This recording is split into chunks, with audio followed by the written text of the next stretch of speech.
बिस्मिल्लाहिर्रहमानिर्रहीम। अस्सलाम वालेकुम दोस्तों और मोहतरम काश्तकार भाइयों, मैं हूं आपका मेज़बान सदाकत अली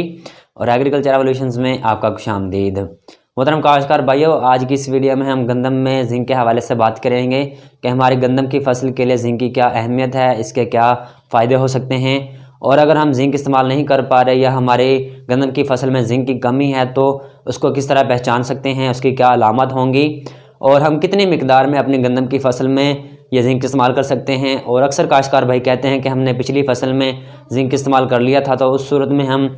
कितनी मिकदार में जिंक इस्तेमाल करें और किस तरह ये जिंक इस्तेमाल किया जा सकता है। आया हमें एक साल में अपनी फसल में कितनी बार ये जिंक देना चाहिए, कितनी मिकदार में ये जिंक इस्तेमाल करना चाहिए, तो ये तमाम चंद मालूमात आपके साथ शेयर करेंगे। तो उससे पहले जिन दोस्तों ने मेरे चैनल को अभी तक सब्सक्राइब नहीं किया वो मेरे चैनल को सब्सक्राइब कर दें ताकि इस तरह के मज़ीद मालूमात बर वक्त आप तक पहुँचते रहें। तो मोहतरम काश्तकार भाई, जब भी किसी फसल में खादों के इस्तेमाल के हवाले से बात की जाती है तो उसके लिए ज़रूरी है कि आप अपनी ज़मीन का तजिया करवा लें। अगर आप अपनी ज़मीन का तजिया करवा लेते हैं तो उस सूरत में इस चीज़ का अंदाज़ा हो जाता है कि आपकी ज़मीन में कौन से जो खादों के अज्जा हैं वो कम हैं या ज़्यादा हैं। तो उसका एक ये फ़ायदा होगा कि अगर आप ज़मीन का तजिया करवा लेते हैं तो आपके जो खादों के अखराजात होंगे वो भी कम हो जाएंगे और सूरत में आप अपनी इस फसल से ज़्यादा पैदावार भी हासिल कर सकेंगे। तो अब बात कर लेते हैं कि अगर हमारी ज़मीन में या हमारी गंदम की फसल में जिंक की कमी है तो उस सूरत में हमारी गंदम की फसल पर किस तरह की लामत होंगी और किस तरह उसको दूर किया जा सकता है ताकि हम अच्छी पैदावार भी हासिल कर सकें। तो इसकी सबसे पहले निशानी ये होगी कि अगर आपकी गंदम की फसल में जिंक की कमी है, जो आपकी गंदम के पत्ते हैं उस पर पीले या भूरे रंग के धब्बे बनना शुरू हो जाते हैं और आहिस्ता आहिस्ता करके वो धब्बे फटना शुरू हो जाते हैं या ज़्यादा होना शुरू हो जाते हैं, जिसकी वजह से आपको ऐसा महसूस होगा कि जो पत्ता है वो मुड़कर नीचे की तरफ हो जाएगा। ये अलामत होती हैं नेक्रोसिस की, जिसकी वजह से आपके पत्ते में खुराक बनने का जो अमल है वो रुक जाता है। और अगर ज़्यादा कमी की सूरत में ऐसे महसूस होगा कि आपकी जो फसल है या जो पत्ते हैं झुलसे हुए हैं। और इसके अलावा दूसरी निशानी ये होती है कि जो आपकी फसल में टिलर्स बनने होते हैं वो ऊपर की बजाय एक झाड़ीनुमा बनना शुरू हो जाते हैं और जो आपके पौधों का कद है वो रुक जाता है, स्टंटेड ग्रोथ हो जाते हैं, जिसकी वजह से आपके जो टिलर्स बनने होते हैं वो प्रॉपर नहीं बन पाते और जिसकी वजह से आपकी पैदावार मुतासर हो जाती है। तो ये थे चंद अलामात के किस तरह आप जिंक की कमी की पहचान कर सकते हैं और उसको दूर कर सकते हैं। तो अब बात कर लेते हैं कि हमने जिंक की कमी को किस तरह दूर करना है, इसके लिए हम क्या क्या तरीका कर सकते हैं, कौन सा जिंक जो बेहतर है वो इस्तेमाल किया जा सकता है। तो मोहतरम काश्तकार भाइयों, जब आप गंदम काश्त कर लेते हैं तो गंदम की काश्त के बाद जब आप अपनी गंदम की फसल में पहला पानी लगाते हैं तो अगर आप जो सिफारिश करदा मिकदार है जिंक के वो इस्तेमाल कर लेते हैं तो आहिस्ता आहिस्ता करके जो आपके पौधे हैं वो रिकवर होना शुरू हो जाते हैं, वो जिंक की ज़रूरियात उसको पूरा कर लेते हैं। तो पहले पानी के साथ अगर आप 33% वाला 6 किलोग्राम जिंक इस्तेमाल कर लेते हैं तो ये बेहतर तरीक़ाकार है कि आप उसमें ये जिंक इस्तेमाल करते हुए जो पौधे की ज़रूरियात है उसको पूरा कर लेते हैं। इसके अलावा अगर आप ये 33% वाला 6 किलोग्राम जिंक यूरिया में मिक्स करके फ्लड कर दें तो ये बेहतर तरीक़ाकार है कि इसका असर आपको ज़्यादा मिलेगा। इसके अलावा अगर आप 27% वाला जिंक इस्तेमाल करना चाहते हैं तो उस सूरत में आप 7 किलोग्राम फी एकड़ इस्तेमाल करेंगे और इसका तरीकाकार भी यही होता है कि अगर आप जिंक की ये मिकदार यूरिया के साथ मिक्स करके फ्लड कर दें तो ये भी एक बेहतर तरीकाकार है कि आप अपने पौधों की जो जिंक की ज़रूरियात है पूरा कर सकते हैं। इसको फ्लड करने के अलावा इसको आप छटा भी कर सकते हैं, तब भी आपकी फसल को ये फ़ायदा देगी।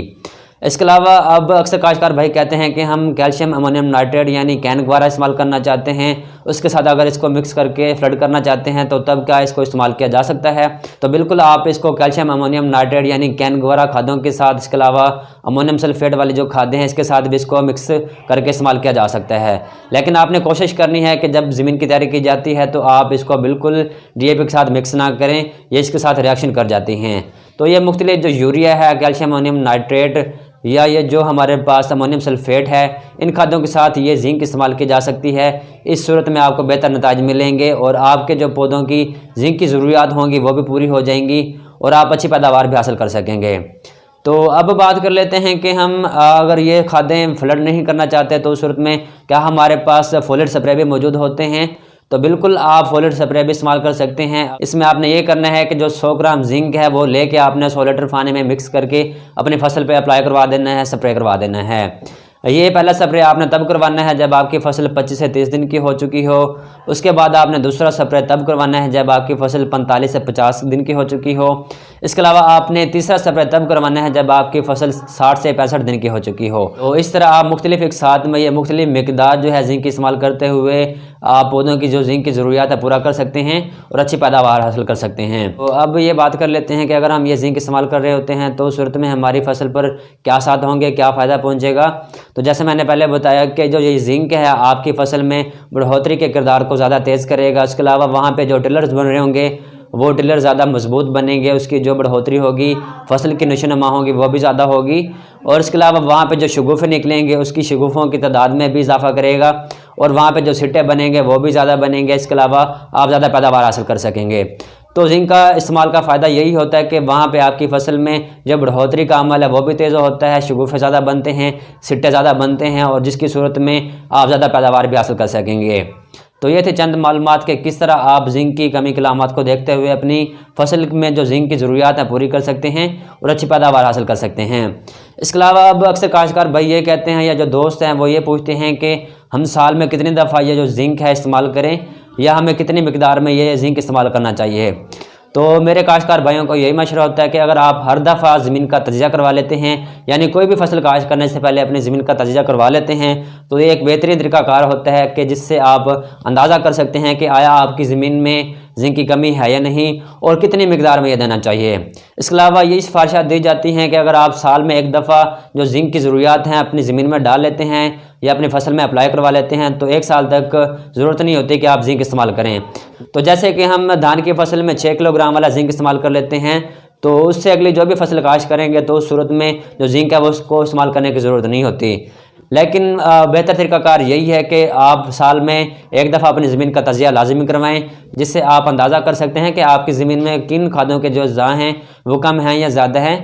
तो इस तरह अगर आप ये तरीक़ाकार कर लेते हैं तो मुख्तलिफ जो शहरों में, मुख्तलिफ डिस्ट्रिक्स में जो सॉइल फर्टिलिटी लैब्स हैं वहाँ पे अपनी ज़मीन का तजिया करवा लें तो वो आपको एक मुकर्रर सिफारिशा दे देंगे कि आप अपनी फसल में या आपकी ज़मीन में कौन सी कितनी मिकदार में ये खाद इस्तेमाल करें। तो उम्मीद है कि अगर आप इन तरीक़ाकार पर अमल करेंगे तो खादों के इस्तेमाल को बेहतर तौर पर जान सकेंगे, इस्तेमाल कर सकेंगे और अच्छी पैदावार भी हासिल कर सकेंगे। तो उम्मीद है कि हमारी आज की ये वीडियो आपको पसंद आई होगी। अगर पसंद आई तो इसको लाइक भी करें, शेयर भी करें और हमारे चैनल एग्रीकल्चर रेवोल्यूशन को भी सब्सक्राइब करें ताकि इस तरह की मज़ीद मालूमात बर वक्त आप तक पहुँचती रहें और आप अपनी फसलों से अच्छी पैदावार भी हासिल कर सकें। और इसी के साथ हमें इजाज़त दें। अल्लाह हाफिज़।